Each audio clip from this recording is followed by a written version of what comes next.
This is Steve Robbins. Welcome to the Get It Done Guys, quick and dirty tips to work less and do more. I'm here today with Mike Lewis, who's an entrepreneur, investor, and the author of When to Jump, If the Job You Have Isn't the Life You Want. Welcome, Mike. Thanks so much for having me, Steve. So tell me, what is this about? What do you mean when to jump? Jump where? This whole community and now company and platform was built over really just a simple idea, which was this question of when do you go do what you really want to go do in life? And for me, it was a personal struggle because I didn't know when to chase this long-held dream of mine. As a kid, I was exposed to a professional sport called squash. I thought it was the coolest thing. It's a niche sport. There was only a few courts in our community. And I told myself one day when I met a professional player, we actually put him up in our home for a few nights. He was traveling through. I said, I'm going to go do that. And the trouble is you get on a path in life where it's actually not so easy to decide when you're going to go chase your dreams. And so 10 years after meeting that player, I sat in my office at a venture capital firm and on paper felt like I won the lottery. It was a job I could explain to others. My parents were proud, but I still wanted to go play pro squash. And so When to Jump really started as I collected stories of other people sharing their ideas and insights and lessons learned of taking a risk to do something different, whether it was changing jobs, changing lifestyle habits, creating a different health and wellness plan, moving within companies. I just wanted to know, what does it take? And the stories piled up and, a book was born and now a podcast and a community with festivals and all sorts of things. Wow. Okay. That's pretty cool. So what are some of the major things that you learned? Because I know that you haven't been just one of these people who goes around and goes, oh, tell me your story. You've actually taken the stories you've heard and synthesized them into a pattern. Yes. So I collected hundreds, if not thousands of these stories informally over the last 5 years.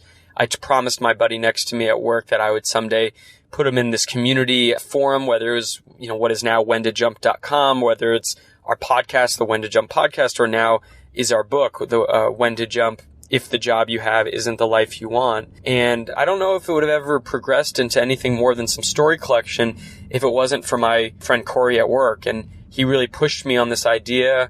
I kind of, nudged aside for a while. And then finally, sadly, my buddy Corey passed away in an accident. And I realized then that, you only have so much time. And I was going to dedicate this to him. He was a larger than life, incredibly influential person to me and to so many others. So I really went forward on this vision of creating a community in the book. And what I found as I collected more stories was that there was what I called a jump curve framework that emerged for easily to digest kind of phases that anyone will go through as they chase their passion.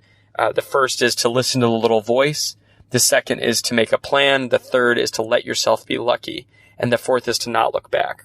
All right. Well, it sounds very natural then to ask. Tell me about them. So listen to your little voice. So my little voice says, oh my gosh, Jeff Bezos is worth $150 billion. You have to be too. Go do that. Is that the little voice? No, I think the little voice is something that you feel like keeps coming back to you. Maybe it's to take photos more, spend time in the kitchen, doing things like baking, or could be you like being outside. Why do you like being outside? You've always been curious about languages, and it's just tugging on that little thread and seeing where it goes. And I think crucially, Steve, it's not about does this result in me being rich or famous or jumping fully into something, but really does it allow me to find more time for things that I enjoy doing, whether that becomes a full-time pursuit or not. Oh, wait, interesting. So say more about that, because most of the time when you hear people talk about like following their passion or changing things, it's specifically around the idea of career and the idea of being paid for XYZ, whatever that is. Yeah, I think that's a really bad way to go about things because we're in a society where we're shoved material and content and assets and media all around how you got to go do what you love, And oftentimes all we see is what it looks like at the other end, which is, the picture of someone in Bali or selling a company or making money and this and that. And all those things are great, but oftentimes we don't focus on what I call the nitty-gritty in between. And I think that's where When to Jump in our community focuses on is how hard these things really are, why they're still worth doing, but what do the realities look like? And that it might not be a full-time jump you go pursue that changes your life from a 9 to 5 perspective. Maybe it's just creating time for yourself on nights and weekends. You say there's an unsexy part to following your passion? Oh, yeah. I mean, I remember the first story I collected was a cold call that I gave to someone who I read about in a magazine article on my desk in January of 2013, and she had left a bank to become an Olympic cyclist. And we didn't talk at all about how to become an athlete or an Olympian or anything. We spent the time on the unsexy stuff, which to me is, telling your parents, saving up money, how to move past failure, how to budget correctly, how to tell your friends and coworkers, things you don't really see a lot, but everyone goes through when they decide to make a real change. Huh. Well, then I want to hear us about some of the unsexy stuff. You said your first step was listening to the little voice. What's unsexy about that? Well, that really isn't that unsexy. The second step is more unsexy, which is make a plan. So you go from the aspirational to the pragmatic. And there I described 3 kind of smaller pieces in the make a plan section. Financial planning, which is self-explanatory, not sexy. Safety net sewing, which is less unsexy, but still not that sexy, which is really to go and make sure that if your jump doesn't work out, let's say you're leaving your job, or let's say you're, spending money on something, that you've laid a safety net for yourself. And then the third piece really is to pre-jump practice. Practice what you're going to go do. If you want to go start a bakery or become a baker, maybe there's ways to do that without having left your job and mortgaged the home to start a bakery. All right, let's take these one at a time. The first you said was financial planning. What do you mean financial planning? Like get a 401k? No, I think I mean like if you're going to, let's say an example we're giving is you want to start a bakery. The financial planning piece is if you know you need to have the lights on for a year just to be in business and to see if you have a shot at doing it successfully, you've got to start budgeting and planning your lifestyle now to accommodate a year's jump into running a bakery, not just how much it'll cost, but how much you need to save right now and all the other things that go in financial planning. Okay, so we're talking about not just financial planning in terms of maybe a business you want to start, but financial planning in terms of what do you have to do to even get to the point where you can take the jump? Exactly. Or try the thing. Got it. Okie doke. Tell me about safety nets. Well, I think that's somewhere where, let's say you have a really nice job and you don't really want to leave it. You're a teacher. Everyone really likes you and you want to go be a baker. I think it's, from my perspective, important to lay the foundation before you jump. So socialize it with those who are around you. Really share what your plans are for those who, will support you. Maybe some people you're not able to share it fully with too early on. But really lay the groundwork of why you're going, what it means to you, how you're going to do it, and when you think you'll come back, if at all. And I think that allows you a feeling of, wow, if this baking thing doesn't work, I've got people in my corner that I could go back to. Even if it's not that school, maybe I'll go to another school and I'll have a great story to tell. It's creating a safety net. Is the safety net emotional or financial? Because it sounds like you almost emphasize the emotional part. Yeah, I guess I bifurcate it where the financial part is more around financial planning and the safety net part is more on emotional, relationship-based, it's career thinking, it's big picture stuff that's probably more intangible. Yeah. Interesting. Okay, so I've made my financial plan, I'm saving money, and I have established an emotional safety net, and the financial plan has given me a financial safety net. What is pre-jump practice? Pre-jump practice is really just saying, okay, what can I do before I actually jump to get better at what the thing is that I'm about to go do? So if you want to be a baker, maybe you can shadow a baker once a week. Maybe you can watch YouTube videos on baking at lunch. Maybe you can write down recipes at night of what you would actually start your bakery with and then test them on the weekends. It's doing everything you can before you press the jump button. Okay, so that's actually trying the thing out. Now, you said that this wasn't necessarily about finding something that's a profession. Yes. So can you talk a little bit more about that distinction? Because it seems like a financial plan and pre-jump practice, those are almost profession-oriented. Right. Well, I think some things might just be, I want to become a triathlete and I want to compete in 2 different Ironmans a year. That's going to take a lot of pre-jump practice. And that's also going to take some safety net sewing, maybe not to the extreme because you're not going to be quitting your job, but you still want people to know if you have to take a week off or a day off, this is what you're doing. And then the first piece, this is kind of in reverse order, the financial planning, is you really do have to say, okay, if I want to go to Kauai and compete for a week, but I also have to train and get the right nutrition and wellness and talk to physios and all these other things, you actually do have to follow those pieces just to enable to do a side jump like that.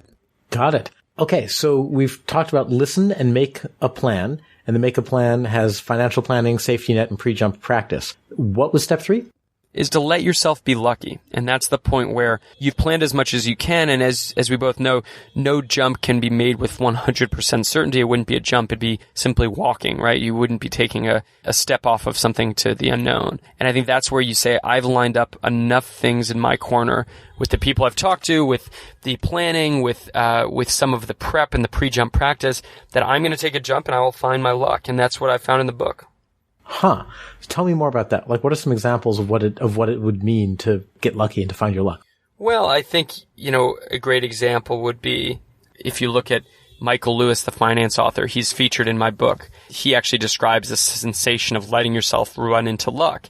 And he quit a job on Wall Street where he was writing a little bit on the side. He had a proposal that was purchased by a publisher, and he was going to go for it. And he didn't know exactly how it was going to work out, but he knew that he had set himself up. He had learned a bunch of stuff about writing. He had practiced writing. He had, done all these different things that when he actually took the jump, it wasn't as scary. And then a career obviously blossomed out of it that he could never have predicted without going. And even in my own story, when I left, Bain Capital and went to go play squash, I moved to New Zealand thinking it'd be 3 months, and it ended up being 18 months and 200,000 miles and 50-something countries, and almost every night was with other people. And I think that's, to me, what's so incredible about this story is that it's not that I could have found that out had I kept planning. I would have just never left because I'd be, oh gosh, I don't know exactly how it's going to go. And so at some point you have to just jump and let yourself run into that luck.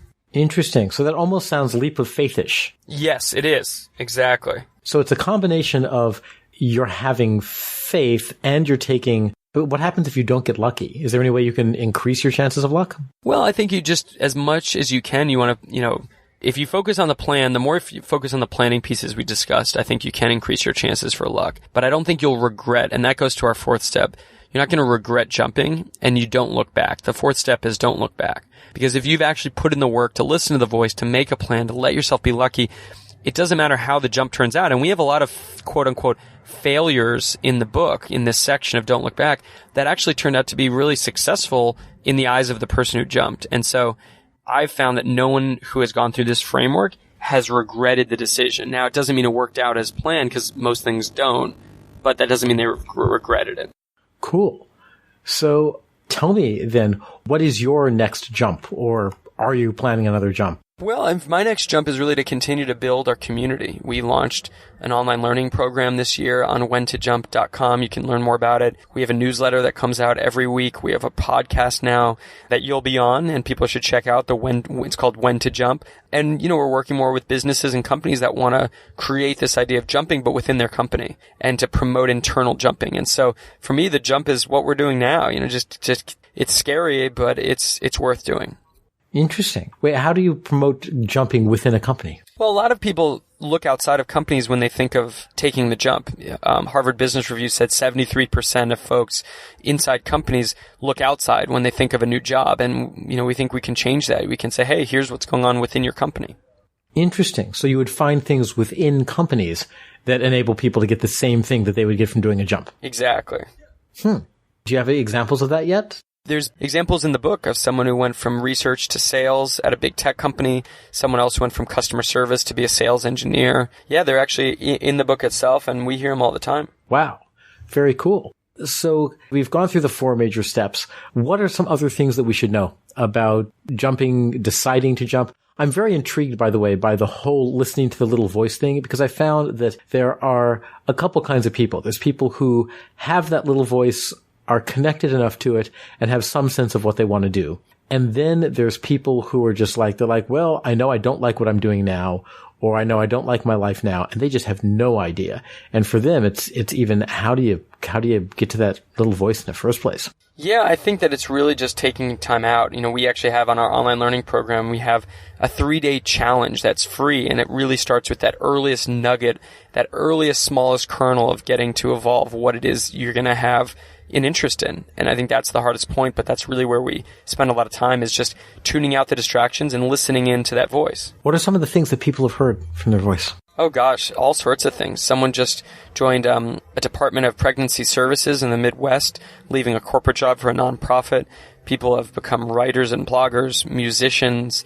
Folks have become motorcyclists going across the country, entrepreneurs, wellness advocates, everything you can imagine.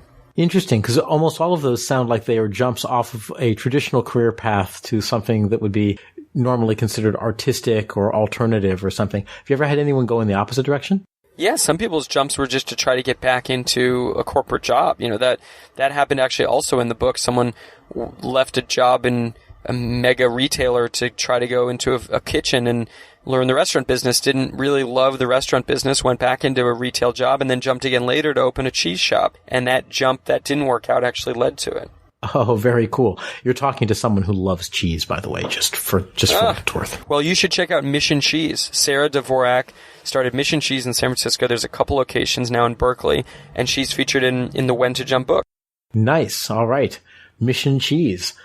So what else? Is there anything else? We're pretty much just about out of time. Is there anything else conceptually or about when to jump or figuring out when is the time to jump that we should know? And then if not, let's go straight on to how can people find you?